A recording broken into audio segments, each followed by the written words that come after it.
Bienvenidos a Pensamiento Libre, el programa de televisión de la Universidad Iberoamericana Puebla. Hoy vamos a abordar un tema que a todos nos compete y que la mayoría de nosotros está sufriendo. Me refiero a la crisis económica que tiene que ver con todo el mundo y por ende con nuestro país, con México.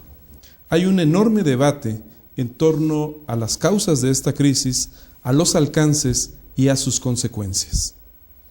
Hay quienes afirman, reconociendo su gravedad, que es un fenómeno pasajero, manejable con los instrumentos del mercado.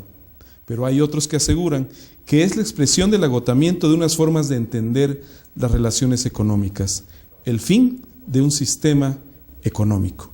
Y para abordar este tema me acompañan Gerardo Reyes, a quien saludo. Encantado. Y Eugenio Sánchez.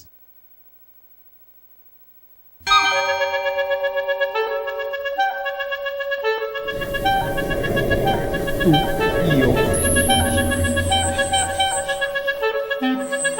Igual.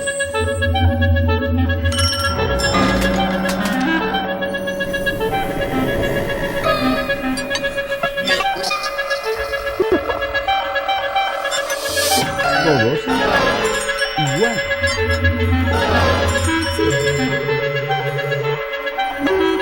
Todos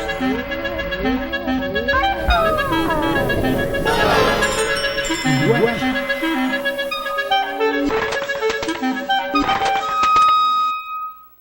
Pensamiento Libre.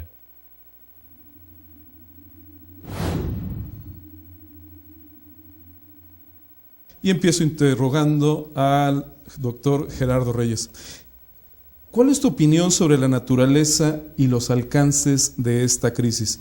Y me remonto a lo que decía al final de la breve introducción. ¿Se puede afirmar que estamos en la fase terminal de una era económica y en el principio de una nueva? ¿O todavía no existen los elementos suficientes como para poder llegar a conclusiones de este tipo? Mira, para contestar tu pregunta me gustaría hacer una retrospección histórica muy breve. Después de la Segunda Guerra Mundial surgió este tratado de Bretton Woods, cuya característica era la prohibición de la libre circulación de capitales.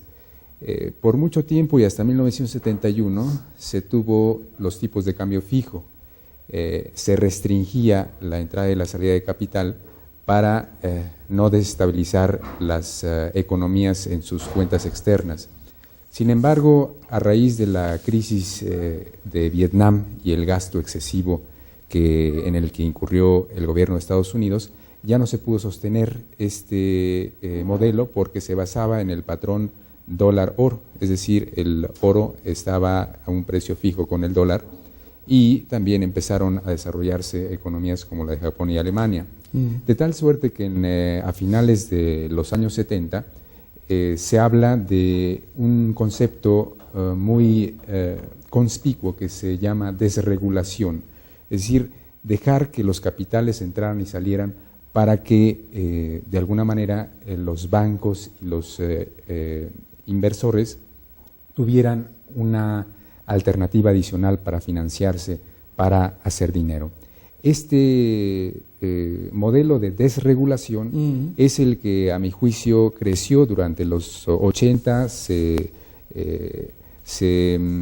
modificó, se perfeccionó o se complicó, a mi juicio, en los 90 y dio lugar a las crisis que surgieron en esa década y a la que estamos teniendo ahora en los Estados Unidos, es decir, la crisis del mercado de derivados, por ejemplo, en donde los desajustes empezaron a ser muy grandes, es decir, un banco de inversión empezaba a incurrir en operaciones financieras de 1 a 60 o a 70, es decir, lo que estaba en juego eran deudas 7 o 70 veces mayores al valor de su banco, de su capital de operación. Cuando se gesta toda esta crisis, que a mi juicio fue de confianza, pues entonces nos encontramos en un problema de insolvencia y de falta de credibilidad. A mi juicio nos caracteriza la crisis como una crisis de credibilidad y de solvencia o de crédito, ¿no? Muy bien, gracias Gerardo. Haría la misma pregunta a Eugenio. Eugenio Sánchez nos acompaña, es un académico español. Desde esta visión de Europa, ¿podemos afirmar que estamos en la fase terminal de una era económica, en el principio de una nueva era? Pues para responder a esa pregunta tendríamos que usar bastante la imaginación. Pero lo que sí está claro es que el origen de esta crisis, que se inicia, pues si damos una perspectiva histórica, la actual se iniciaría en el 2004, 2005, y ahora termina por explotar con mucha más contundencia. El origen, el motivo es una avaricia desmesurada de un sistema capitalista con muy poca regulación, como muy bien enmarcado el doctor Guillermo. Nos encontramos, por lo tanto, con una situación con demasiada poca regulación. Esta avaricia desmesurada, incubada principalmente en Estados Unidos o en todo el mundo occidental y oriental incluso. Sí, vamos, la avaricia desmesurada yo la encuentro localizada concretamente en el sistema financiero internacional, en todo el mundo, correcto. Pero en Estados Unidos la explosión de esta crisis tiene un origen geográfico muy concreto, que es Estados Unidos. Claro. Ahora, lo primero que saltaría a la vista y que suena nada más por una lógica elemental, me parece, es que la avaricia desmesurada de unos cuantos que se han enriquecido con base en una población mayoritariamente pobre, están privatizando las ganancias y están socializando las pérdidas. Es decir, esa enorme cantidad de población que ha sostenido bancos, empresas, etcétera, al absorber el Estado esta deuda, están haciendo que esta misma gente que nunca ha tenido réditos de esta situación lo pague ahora, ¿no? Suena por lo menos injusto, pero parece que para allá va el camino, ¿así es? Pues parece ser que por la intervención de los diferentes gobiernos, en donde se está financiando con fondos públicos un problema que tiene su origen en el sector privado, pues así es, así parece que es. En cuanto volviendo a la pregunta que me has hecho tan concreta sobre si estamos representando una fase terminal. Sí. Hace poco os escuché a Stiglitz en una entrevista que le hicieron en la televisión, en donde decía que esta crisis financiera es a la economía lo que la caída del muro de Berlín fue a la política internacional. Y desde luego el resumen es bastante claro. ¿Hacia dónde va a ir después la economía? Porque eso es lo que a todos nos preocupa, ¿no? Si va a seguir por un camino similar, desde luego estamos abocados al fracaso. Y lo interesante sería ver cuáles son los resultados de estas cumbres internacionales que se avecinan cerca en noviembre, entre la Unión Europea, países emergentes, Estados Unidos, para ver de ahí qué tipo de reforma del sistema financiero va a salir. Y sobre todo, qué agentes van a poder participar y oír su voz. Porque sí que los países emergentes están presentes y me imagino que tendrán mucho que decir, pero también hay otros sectores que no están representados, en donde creo que sí tienen una voz muy importante y un mensaje muy claro que transmitir.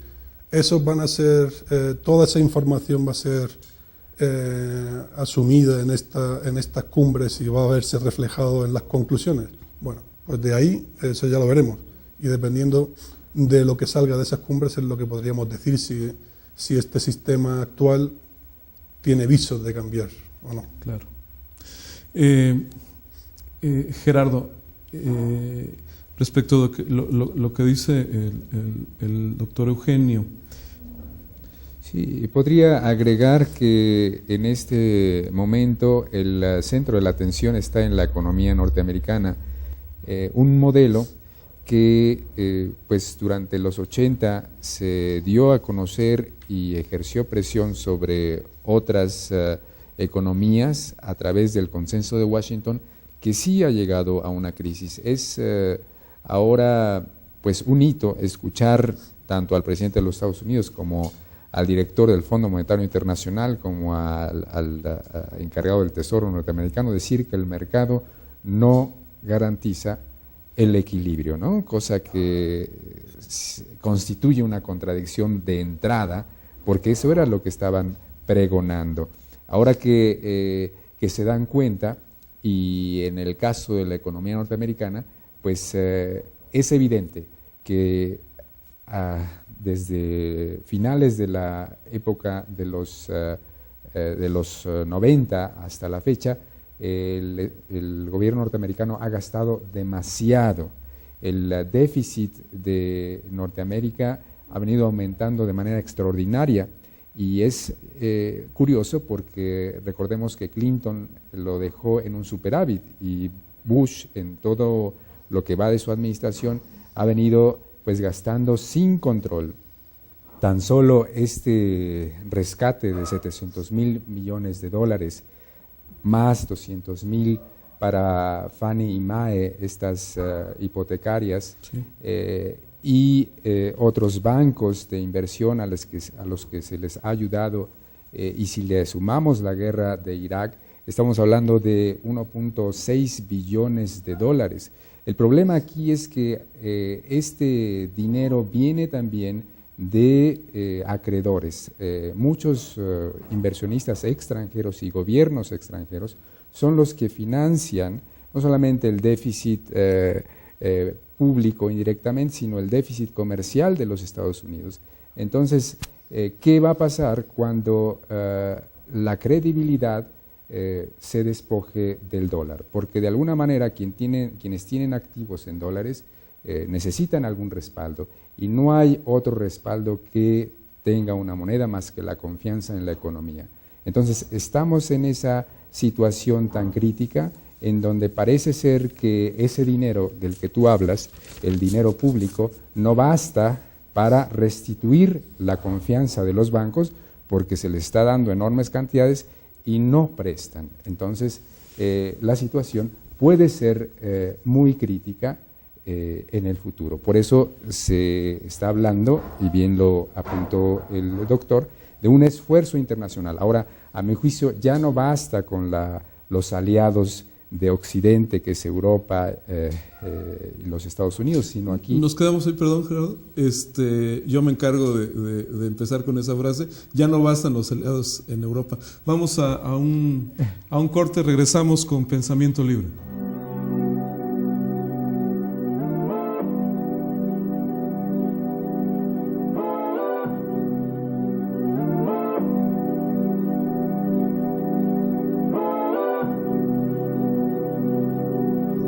Continuamos con Pensamiento Libre.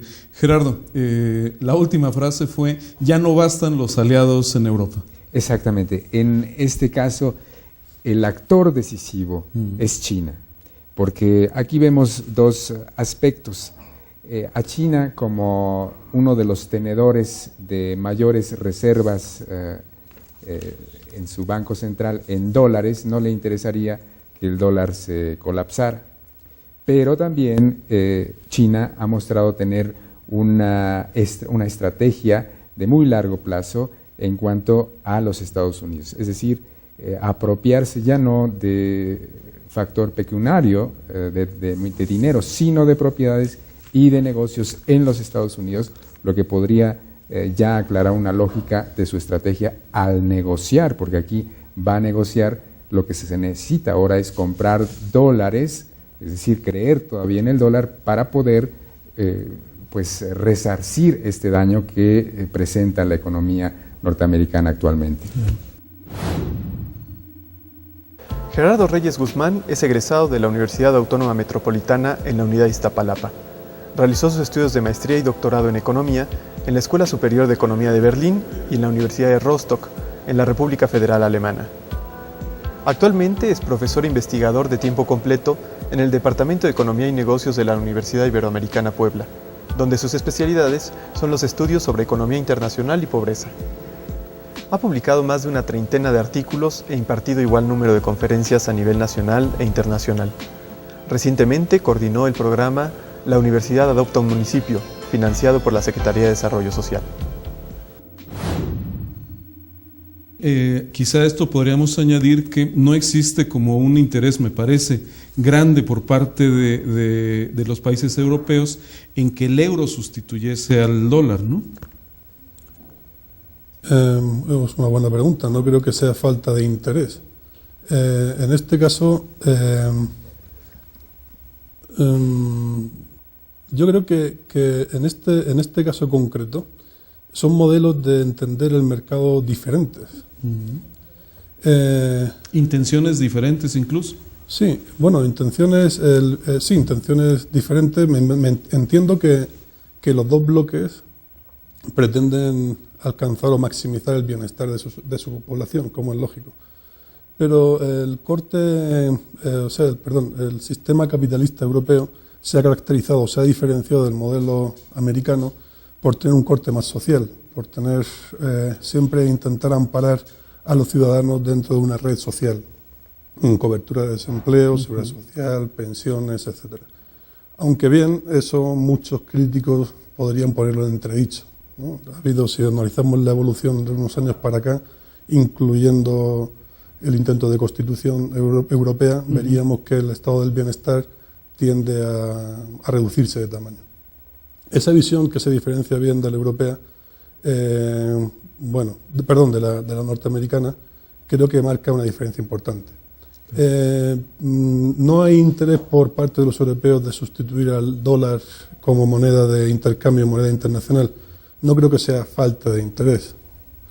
En este equilibrio de poder que existe en la economía internacional, todavía Estados Unidos tiene un peso muy grande, muy importante. Yo creo que en el devenir futuro, con estos ajustes que se pretenden introducir o cambiar dentro de muy poco tiempo, vamos a ver qué resultados va a tener. Pero creo que sí está, a lo largo de estos últimos años, desde la entrada del euro, sí parece que podría ofrecer una alternativa al dólar. Muy bien.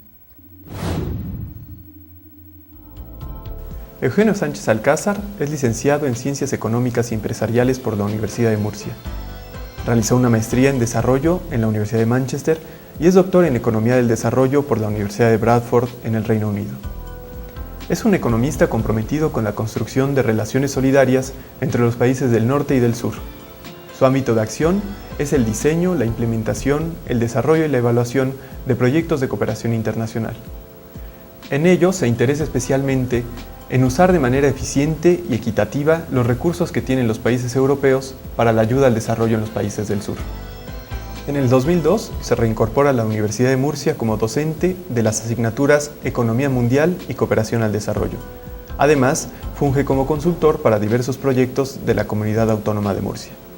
En la Agencia Española de Cooperación Internacional ha sido encargado de la evaluación de los proyectos de cooperación al desarrollo agrícola en Latinoamérica.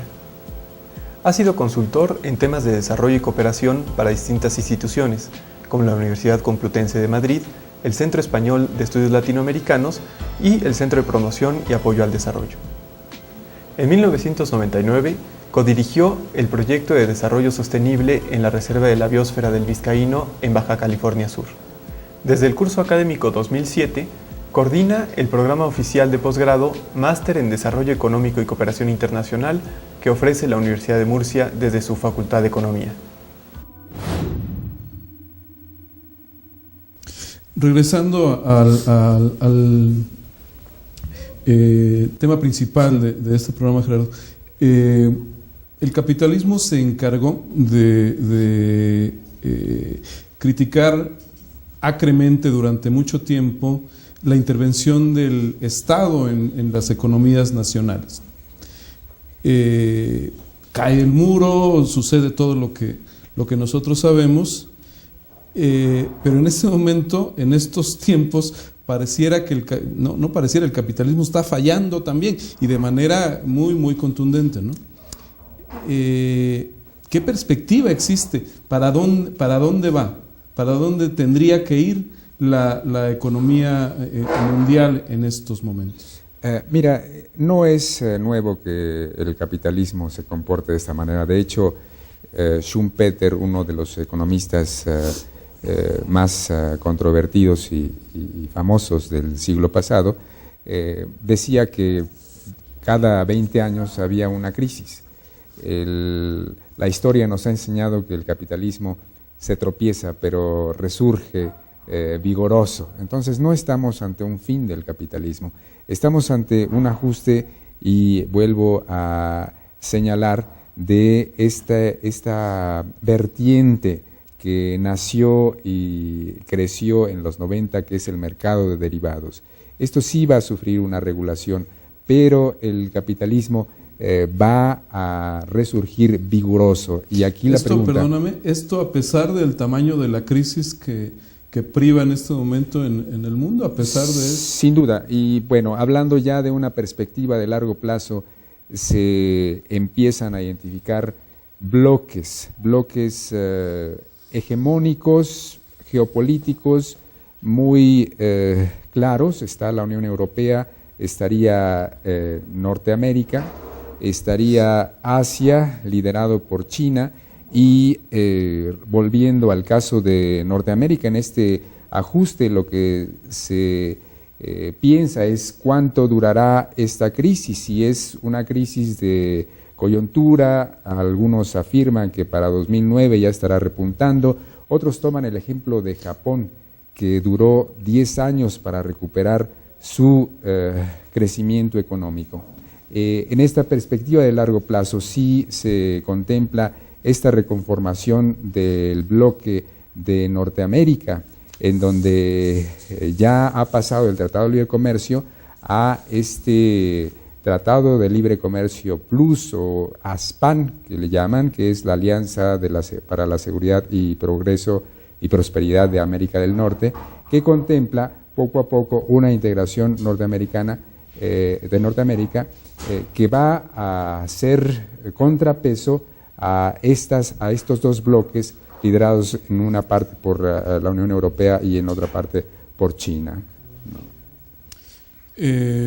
¿Quisieras añadir algo a esto, Eugenio? Reiteraría la pregunta. Ante la caída del muro, del socialismo real, el resurgimiento o el envolvimiento que el capitalismo le hace a casi todo el mundo, estas fallas grandes que está teniendo en este momento, nos obligan a pensar que tiene que surgir un nuevo modelo o no necesariamente. ¿Compartirías con Gerardo lo que nos afirma, que es un traspiés muy grande del capitalismo, pero al fin y al cabo solo un traspiés? Sí, yo estoy desgraciadamente de acuerdo con el doctor Guillermo. Me gustaría que fuera de otra forma y que tuviera cambios más fundamentales en las bases de las relaciones económicas, pero me temo que de aquí saldrá fortalecido algunos sectores y quizás más regulación en el mercado de derivados, en el mercado financiero, pero porque la crisis tiene su origen en el mercado financiero y ahí es donde se va a actuar principalmente. Digo que desgraciadamente creo que así va a ser. No va a haber cambios fundamentales en las relaciones económicas internacionales. Sí hay un reacomodo del poder económico con el surgimiento de los bloques que estaba comentando el doctor, y creo que ahí, bueno, pues no podemos hablar tampoco de que principios como la equidad estén mucho más presentes en las relaciones económicas. Se van a ver forzados quizá este grupo de países y las instituciones que los representan, como por ejemplo la OMC y el Fondo Monetario, el Banco Mundial, pues a ceder parte de las concesiones que están exigiendo los países emergentes y los países en vías de desarrollo, como es una mayor participación en el mercado internacional, mayor facilidad para que sus productos puedan entrar en condiciones de competencia, y esa simetría que ha existido hasta ahora tan marcada, sí, y que hasta ahora prácticamente hacían oídos sordos los países industrializados, pues se van a ver forzados quizás a reducir un poco esa presión, ¿no? Porque el mercado, el ejemplo típico que se suele poner en estos casos, el mercado agrícola europeo, que se entiende que es un tanque en cuanto al nivel de proteccionismo, el de Estados Unidos, pues tendrán que aflojar un poco la marcha para dar cabida a otro tipo de productos procedentes de los países en vías de desarrollo. Claro que eso se dice muy pronto, eso en la teoría parece que permitiría equilibrar más las relaciones económicas. En la práctica, hacer esas concesiones tendrá que ser labor de mucha pelea y mucho batirse el cobre, como se dice vulgarmente, para intentar conseguir ganar un centímetro en el terreno.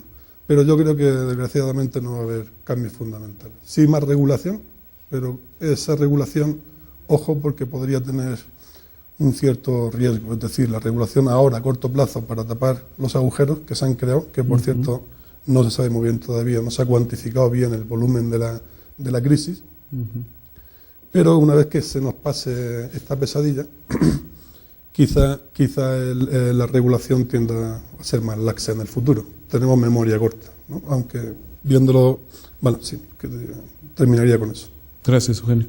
Vamos a un corte, regresamos en un momento.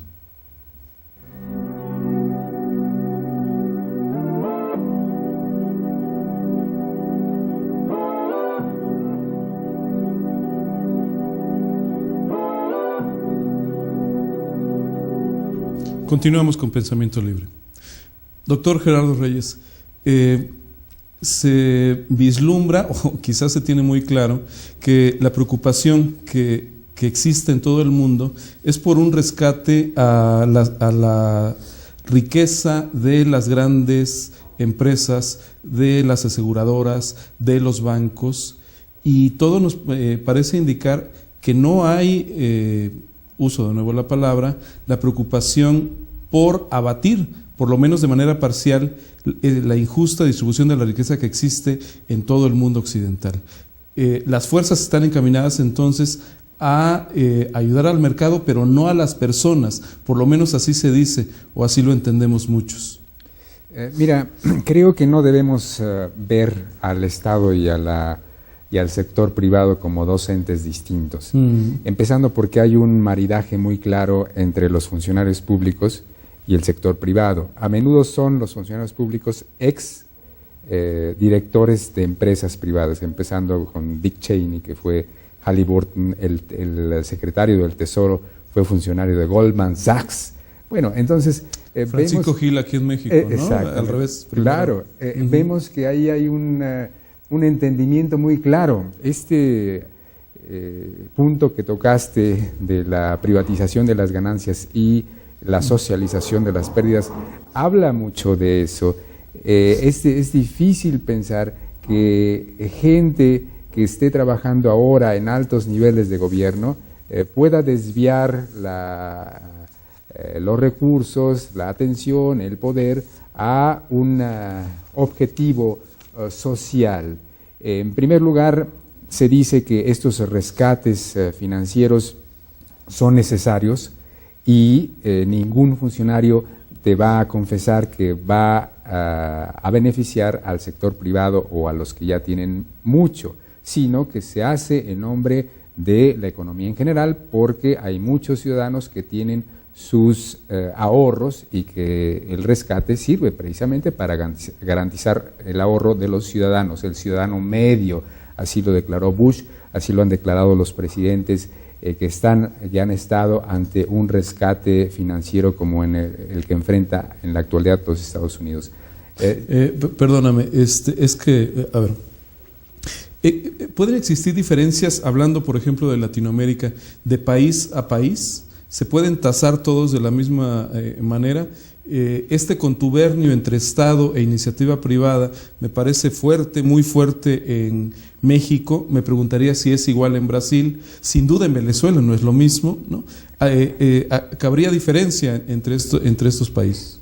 Sin duda hay diferencia, pero bueno, hablando en el caso de Venezuela, pues es algo muy peculiar lo que sucede allá, ¿no? ¿Pero entre Brasil y México?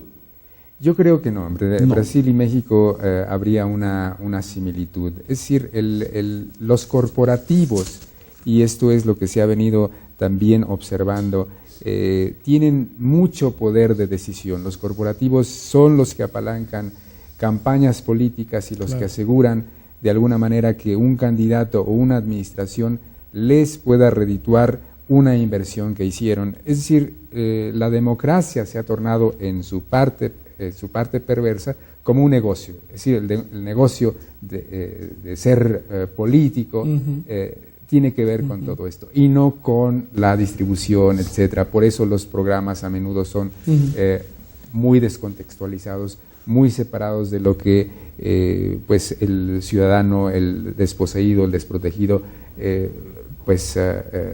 pide o necesita. Suena terrible.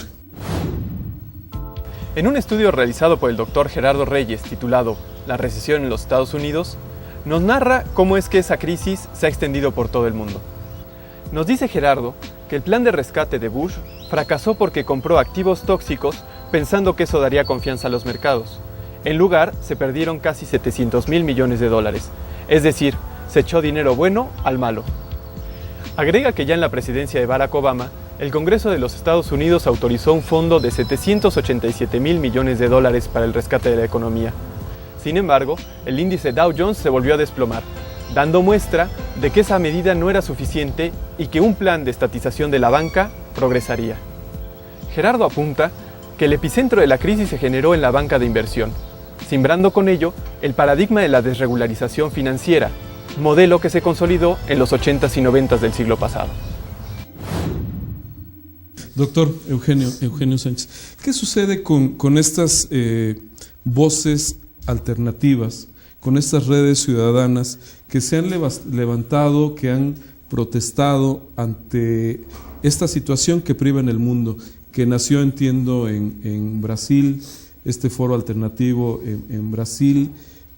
¿Han logrado modificar por lo menos relativamente ciertas políticas económicas mundiales? Ahora mismo sería demasiado ambicioso pensar que de un movimiento que es relativamente nuevo pueda tener un impacto tan fuerte en la distribución del poder económico. Claro. Pero, sin embargo, si no ha supuesto un cambio fundamental, que no lo ha supuesto, Sí. evidentemente, pero sí ha supuesto una voz nueva que ha de tenerse en cuenta para que en el futuro pues existan unas reglas un poco más equitativas. La voz de la gente, de los ciudadanos de a pie, Sí. creo que es fundamental tenerla en cuenta porque, vamos, de hecho, imaginemos que entre todos los países existiera una especie de coordinación entre los consumidores. Digo, estamos suponiendo, como buen economista, supongamos que los consumidores están coordinados, podrían ejercer una presión importante en el mercado. Pero independientemente de eso, creo que sí tienen esta organización, este movimiento alternativo, está sirviendo por lo menos para poner sobre la mesa de negociaciones desigualdades profundas que están teniendo unas consecuencias nefastas para un porcentaje muy alto de la población y que, sobre todo en situaciones como esta, donde la crisis tiene un origen geográfico concreto y un sector económico muy particular, está teniendo o va a tener consecuencias directas sobre los sectores más desfavorecidos, como siempre ha ocurrido. Entonces, en ese caso sí es fundamental que exista una voz coordinada, o lo más coordinada posible, y que esté organizada, porque sí que está bien que haya opiniones diversas, pero si no está organizada y no tiene un peso en las negociaciones internacionales o multilaterales, de hecho poco va a servir. Bien, gracias. ¿Quisieras añadir algo a esta respuesta, Gerardo? Eso es lo que se ha observado principalmente en nuestros países en la región de América Latina, pero también debemos aceptar que las llamadas economías BRIC, Brasil, China, India, Rusia, están despuntando de una manera muy vigorosa y que, por lo menos en el caso de China, se ha logrado abatir pobreza, se ha sacado de pobreza más de 300 millones de chinos, aunque al momento en que ese país se desarrolla, crece, y estamos hablando de que en un tiempo récord ese país va a superar la riqueza o el PIB de los Estados Unidos, ya antes del 2020 tendrá un PIB mayor al de los Estados Unidos, provoca también desigualdad. Entonces, los cambios demográficos dictaminarán qué tan sostenible va a ser ese modelo chino o indio que está poniendo pues de ejemplo a economías como la nuestra. Nosotros tenemos que voltear a ver qué está sucediendo con ellos, porque inclusive Brasil ya se ha desprendido del cono sur, dejando atrás a Argentina, dejando atrás al mismo Venezuela, con un modelo de desarrollo muy sólido. Brasil es uno de los países que tienen un superávit comercial y que está creciendo a niveles sostenidos, y que, bueno, también suponen que este modelo tiene sus, vamos a decir, excepciones en cuanto a distribución del ingreso, que se espera que con un despunte, con un desarrollo, también pueda haber una repartición o una baja en los niveles de marginación y de pobreza gracias a el despunte tan vigoroso que están teniendo, ¿no? Pero en este momento, Gerardo, ¿cuáles son las consecuencias inmediatas de esta crisis económica por la que está atravesando el mundo? Y con esto mi pregunta va dirigida, ¿quién la va a resentir más? ¿Cómo se va a resentir? ¿Las clases medias se irán un poco hacia abajo? El número de pobres, hablando de México, que, bueno, Volvigny da unas cifras y otros dan otras cifras, pero si hablamos de 25 millones de mexicanos en pobreza extrema, ¿se va a incrementar este número? ¿Las altas esferas van a ser menos altas? ¿Cuáles son las consecuencias de esta crisis para México? Claro, sin duda México será uno de los países más afectados. Ya de entrada, una depreciación del peso ejerce presión en los precios, y una inflación que ha venido también alimentándose de la crisis alimentaria, aunque suene repetido, pues empobrece a la población. Ahora, estamos ante una incertidumbre, es decir, mencioné que no se sabe si la crisis de los Estados Unidos sea de corto plazo y a partir del 2009 vuelva a repuntar, o sea de 10 años. Ante un escenario de muy alta incertidumbre, inclusive se han esparcido rumores del colapso de la economía norteamericana y del mismo dólar, ¿no? Ya por ahí en la red ha habido quienes, en este caso un periodista controvertido, Hal Turner, que muestra el euro como una moneda, diciendo que ya se acuñó en Denver y que va a ser el que sustituirá al dólar.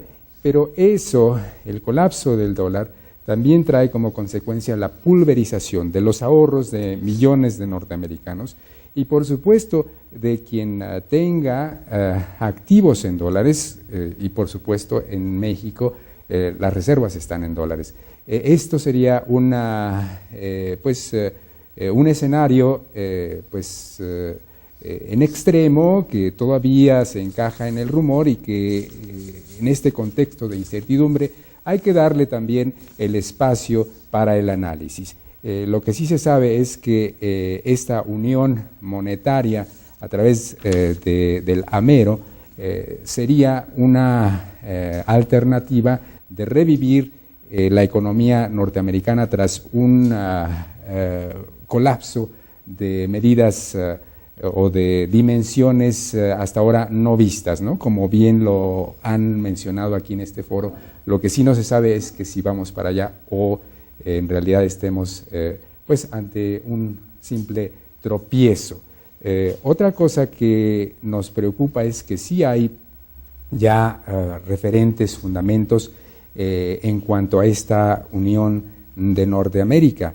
Se dice que esta supercarretera que va desde Canadá hasta México tiene el propósito de que una vez que se implemente esta unión norteamericana, los barcos de China puedan llegar a puertos mexicanos y con la mano de obra barata mexicana y el transporte barato mexicano puedan alimentar nuevamente a la economía norteamericana. Por supuesto, este escenario de horror ha dado pauta para que el ala conservadora de los Estados Unidos diga en el caso de abrir las fronteras solamente tendríamos crimen organizado y pobres del sur provenientes de México. Entonces no se sabe, estamos ante una crisis que ciertamente nos da esta incertidumbre y lo que podemos solamente es ahora especular, ¿no? Para Eugenio Sánchez Alcázar, el actual proceso de globalización está interiorizando la cooperación internacional para el desarrollo como un elemento sustancial de la propia reproducción del sistema. En ese sentido, enfatiza que cuando menos podemos encontrar 3 tesis que nos pueden esclarecer el concepto.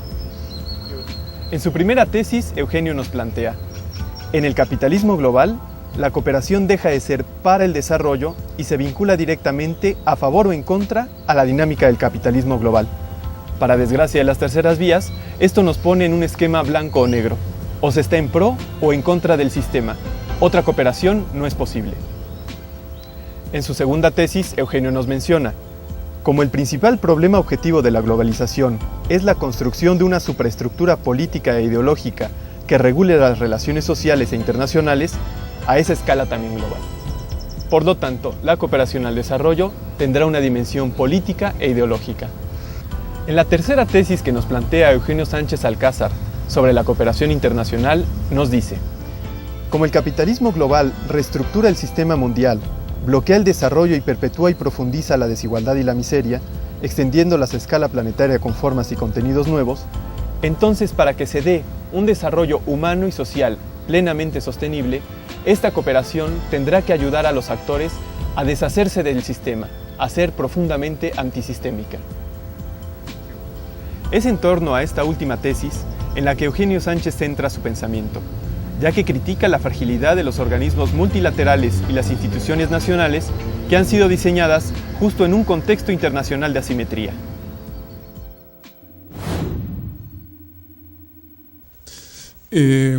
Doctor Eugenio, le haría esta pregunta y pediría que, regresando del corte, nos hiciera favor de contestarla. ¿Qué medidas están tomando en Europa ante esta crisis económica? Y me pregunto si es difícil, me parece, determinar si eso es lo correcto, porque cuando se enfrenta uno a algo completamente desconocido, la respuesta que se puede dar a eso puede ser errónea. Entonces, esta crisis es algo completamente desconocido, y si las medidas que se están tomando en Europa son las convenientes. Regresando del corte, vamos a un corte y regresamos.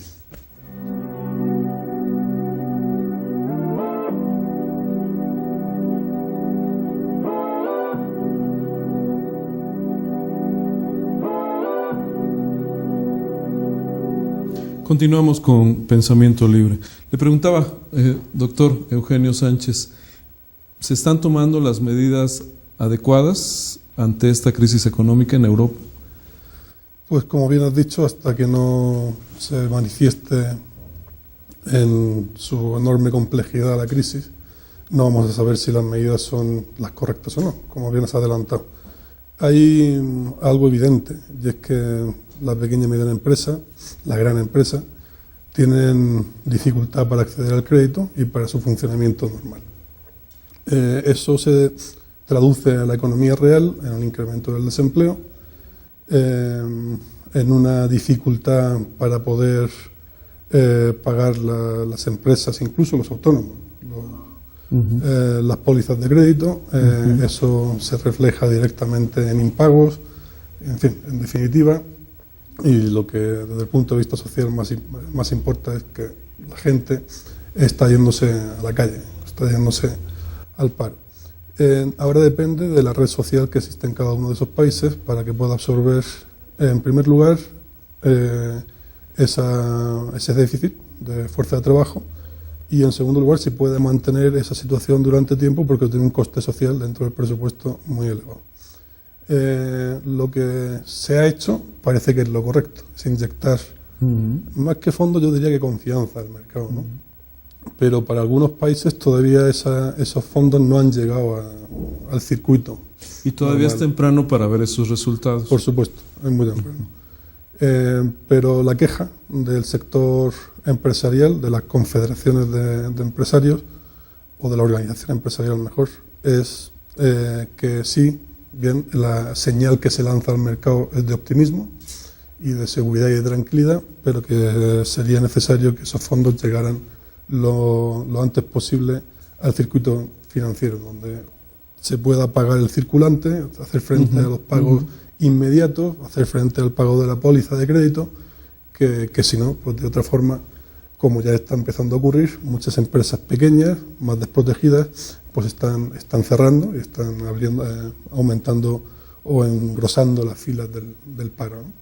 Aunado a esta migración casi permanente del sur hacia el norte, en el caso de Europa, de países africanos hacia España, hacia Francia, etcétera, ¿no?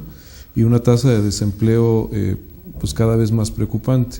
El panorama se ve, si no oscuro, sombrío por lo menos.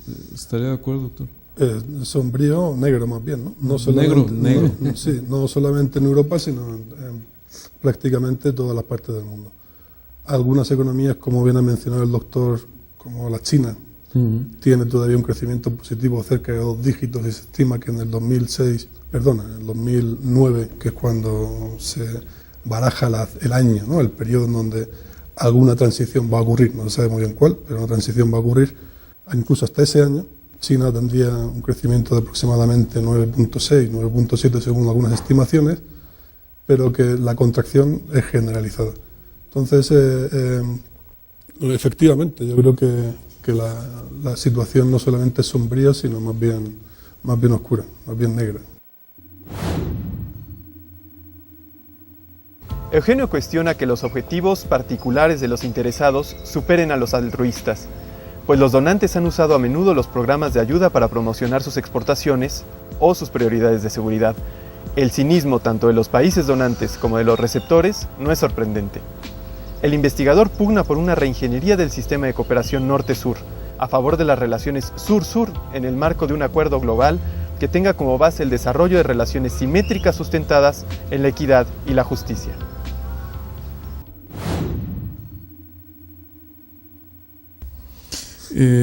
Gerardo Reyes, dijiste algo también muy alarmante. México va a ser uno de los países más afectados por esta crisis. ¿Cuál debe ser qué medidas podemos tomar los ciudadanos de a pie y de a coche? Digo, los que nada más tenemos un coche, ante esta crisis salvaje. ¿Hay alguna manera de defendernos ante lo que viene? Mira, yo creo que esta crisis se presenta pues como un elemento que viene a sumarse a otros dos que ya habían preocupado al gobierno mexicano, que es el crimen organizado y la crisis alimentaria.